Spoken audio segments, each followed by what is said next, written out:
And in our end coda we find out that M left Bond her horrible bulldog ornament in her will. I really hope that thing reappears sometime in the future, by the way. We also find out that Agent Eve is in fact Eve Moneypenny. Now, I had remained completely spoiler-free before I saw this in the cinema, so this was a real surprise to me, and I don't know why, because it is kinda obvious, really, but like in the press stuff for the film, Naomi Harris said she definitely wasn't playing Moneypenny, and maybe I'm just too gullible and take people on their word when I shouldn't. But anyway, it was a nice surprise for me, and I'm very much looking forward to seeing Naomi Harris as Moneypenny in future Bond films. We also see that, by some bureaucratic miracle, Tanner actually got to keep his job, and we have a new M, Gareth Mallory.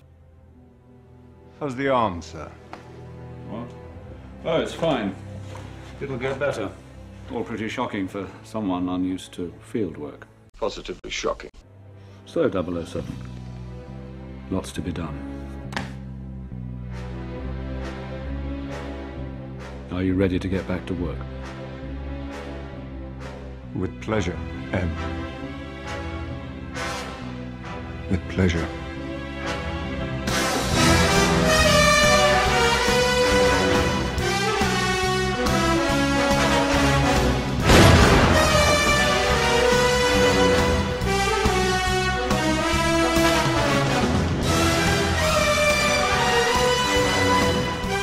And so we end again on the gun barrel. It's better than the one for Quantum, but it's still not as good as the classic design, I must say. But it's a minor flaw. It can't possibly mar the wonderful experience that is this film. Skyfall is just...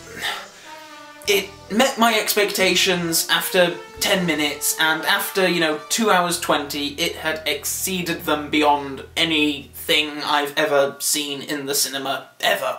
It's going to go on to be one of the crown jewels of the Bond series, and rightfully so. It just goes to show that a Bond film can be both a critical and commercial success. Actually, success is probably an understatement. This film is currently the 7th highest grossing film of all time.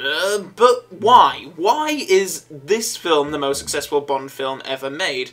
Well, I think it can be boiled down to 3 specific elements. The first of these elements is Daniel Craig himself. Even though Quantum didn't do very well with the critics, everyone still more or less praised Craig in it, and he's a terrific actor, and following in the tradition of Bond's 3rd film being his best performance as the character, Craig does indeed give his best Bond performance yet. As good as Craig is in Quantum, I feel his performance is a little one-note in that film, whereas in Skyfall he's able to spread his wings a bit and convey a range of emotions and play to different situations, from his moodiness on the beach at the beginning of the film to his comical point at the Komodo dragon, to cradling a dead M in his arms, to playing health and safety inspector, to a TFL worker. He runs the gamut in this film, and he's absolutely terrific. Daniel Craig is James Bond. The rest of the cast are equally as impressive. Judi Dench delivers not only the best performance as M ever, but I would go so far to say as one of her personal best performances.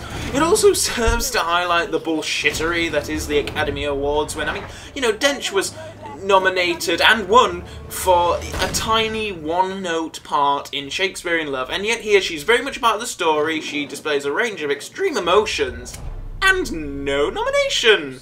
I don't understand how it works. No one can tell me that her performance in Shakespeare in Love is more impressive than her performance in Skyfall. It's just... I don't understand the politics of the Academy Awards myself. Javier Bardem makes for a surely-to-be classic villain. It's nice to see a villain as big and as captivating as Silver in the modern Bond series. Berenice Marlowe is suitably beautiful and captivating as Severine, but I kinda wanted and expected a bit more from that character. The old and new MI6 regulars are all sufficiently fabulous as well. I look forward to further big screen adventures with Fiennes, Harris, Wishaw and Kinnear. Now, the second major element I attribute to Skyfall's massive success is the talented director, Sam Mendes. Mendes, I feel, really understands what it is that's good and great about Bond films, and really managed to marry all of the elements perfectly here. Skyfall is everything you could ever want from a Bond film while still being a modern spy thriller in its own right. The rest of the crew are equally equally as impressive, and you can't talk about Skyfall without talking about Roger Deakins, who is just phenomenal, and it's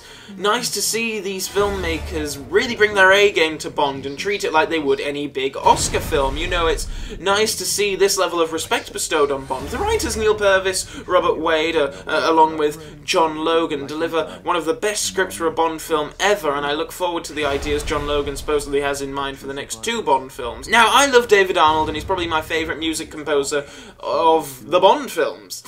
Sorry, John Barry fans, but Thomas Newman is just great here. I'll admit I was a little disappointed when I first heard that David Arnold wasn't coming back, but now I can't imagine this film without Newman's score, to be honest. There is something about Newman's music and Mendes' visuals that gels so well, and I've been listening to the Skyfall soundtrack for months non-stop now. I guess that's proof more than anything that Newman's score really hits home, with me at least. And now the third and final element that, in my mind, made Skyfall such a big success.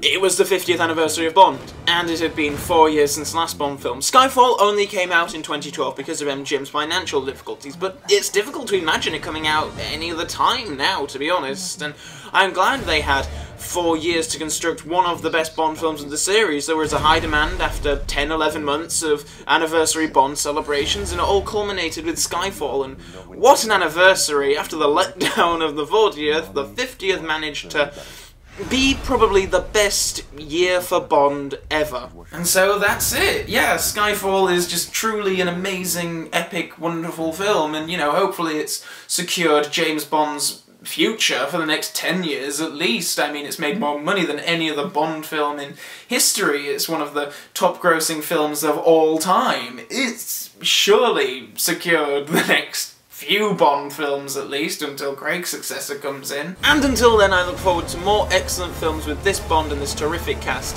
Now, I've been hankering for a big Bondathon, so I'll say farewell for now, but do stay tuned for more Bond videos coming your way very, very soon. So long for now.